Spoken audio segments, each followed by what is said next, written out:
Buongiorno a tutti e benvenuti a una nuova puntata di Pillole di Napoletano.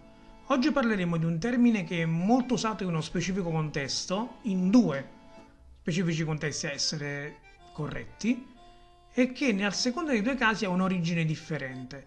Il termine in questione è treziare. Con il termine treziare si intende sia l'intrecciare le cose, sia il succhiellare le carte da gioco, ovvero guardarle lentamente una dopo l'altra.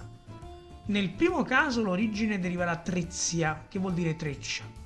Nel secondo caso invece l'origine è dallo spagnolo terciar, guardare di spiego, disporre diagonalmente, proprio per la manovra delle carte messe a ventaglio.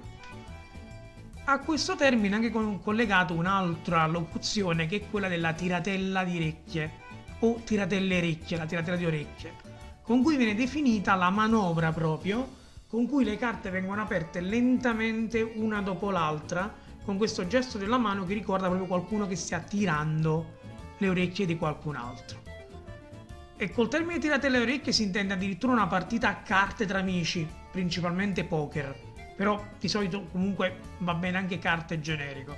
Ci ammaffana tiratelle le orecchie, andiamo a fare una partita di carte tra amici. Detto questo io vi saluto, vi ringrazio per l'attenzione, vi rimando a una prossima puntata di Pillole di Napoletano e come si dice sempre a Napoli, ciao Brim!